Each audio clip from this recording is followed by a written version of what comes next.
July 31st, 1978.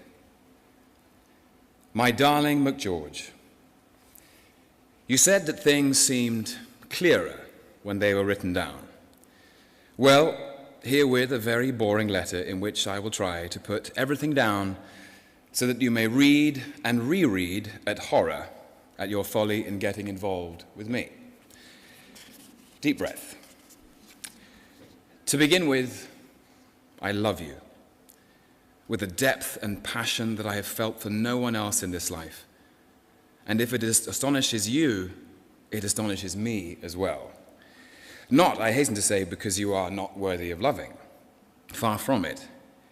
It's just that, first of all, I swore I would not get involved with another woman.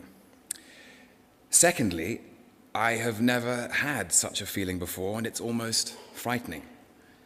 Thirdly, I would never have thought it possible that another human being could occupy my waking and sleeping thoughts to the exclusion of almost everything else.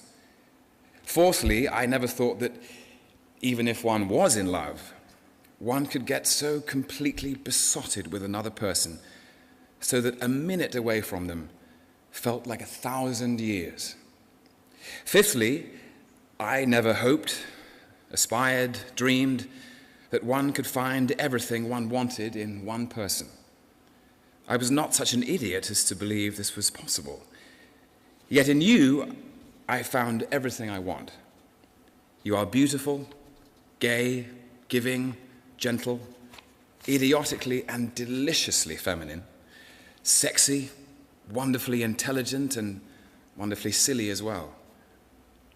I want nothing else in this life than to be with you, to listen and watch you, your beautiful voice, your beauty, to argue with you, to laugh with you, to show you things and share things with you, to explore your magnificent mind, to explore your wonderful body, to help you, protect you, serve you, and bash you on the head when I think you're wrong. Not to put too fine a point on it, I consider I'm the only man outside mythology to have found the crock of gold at the rainbow's end. But having said all that, let us consider things in detail.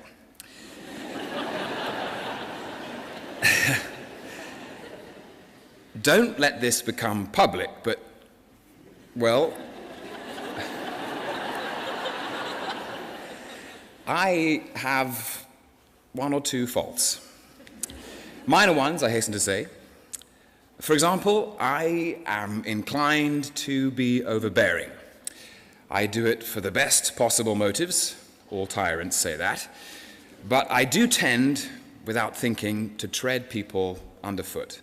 You must tell me when I'm doing it to you, my sweet, because it can be a very bad thing in a marriage. Right. Second blemish. This actually is not so much a blemish of character as a blemish of circumstance. Darling, I want you to be you in your own right, and I will do everything I can to help you in this. But you must take into consideration that I'm also me in my own right, and that I have a head start on you. What I'm trying to say is that you mustn't feel offended if you are sometimes treated simply as my wife. Always remember that what you lose on the swings, you gain on the roundabouts. But I am an established creature in the world, and so on occasions you will have to live in my shadow, and nothing gives me less pleasure than this, but it is a fact of life that has to be faced. Third, and very important and nasty blemish, jealousy. I don't think you know what jealousy is, thank God, in the real sense of the word. I know that you felt jealousy over Lincoln's wife and child, but this is what I call normal jealousy, and this, to my regret, is not what I've got. What I have got is a black monster that can pervert my good sense, my good humor, and any goodness that I have in my makeup. It is really a Jekyll and Hyde situation. My hide is stronger than my good sense and defeats me, hard though I try. As I told you, I've always known that this lurks within me, but I could control it, and my monster slumbered, and nothing happened to awake it. And then I met you, and I felt my monster stir and become half awake when you told me of Lincoln and others you've known, and with your letter, my monster came out of its lair, black, irrational, bigoted, stupid, evil, and malevolent. You will never know how terribly corrosive jealousy is.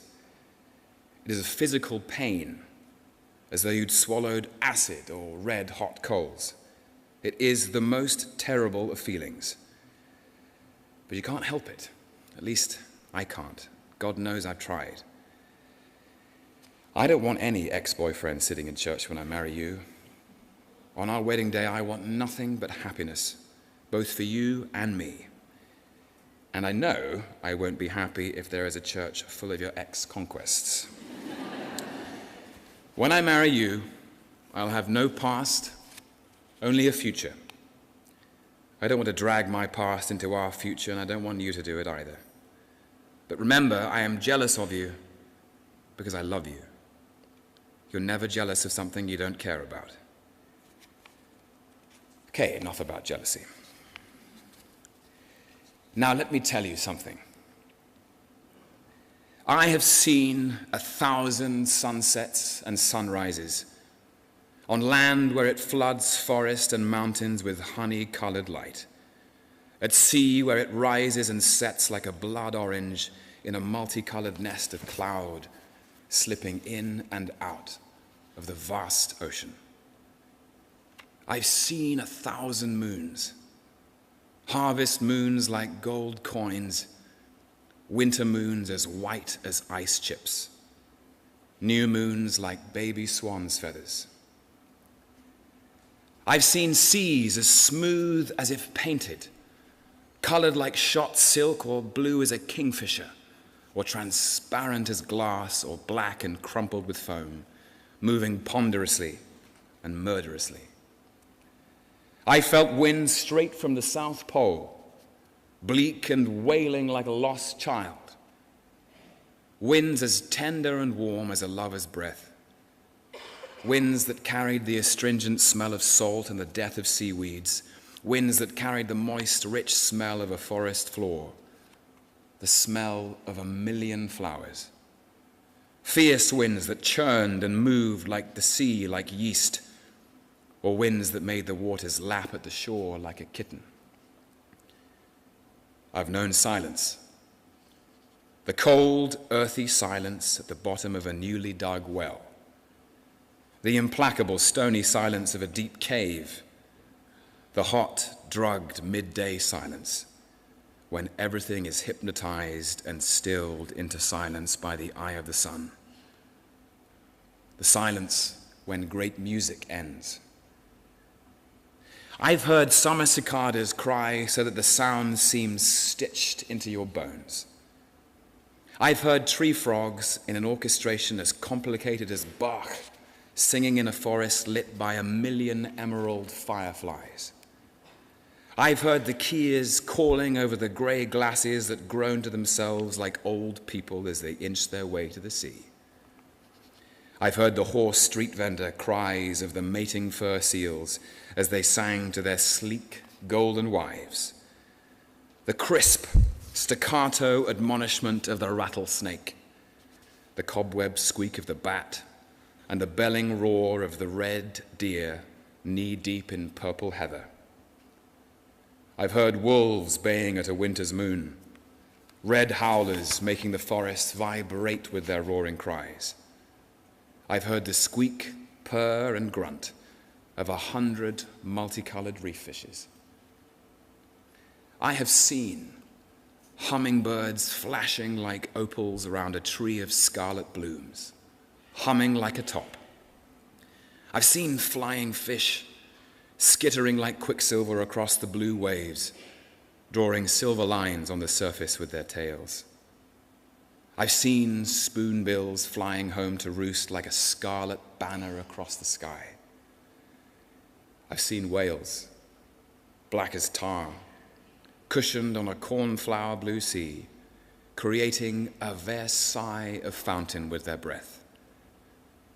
I've watched butterflies emerge and sit, trembling while the sun irons their wings smooth. I've watched tigers like flames mating in the long grass. I've been dive-bombed by an angry raven, black and glossy as the devil's hoof. I've lain in water warm as milk, soft as silk, while around me played a host of dolphins. I have met 1,000 animals and seen 1,000 wonderful things. All this I did without you. This was my loss. All this I want to do with you. This will be my gain. All this I would gladly have forgone for the sake of 1 minute of your company, for your laugh, your voice, your eyes, hair, lips, body, and above all for your sweet, ever-surprising mind, which is an enchanting quarry in which it is my privilege to delve.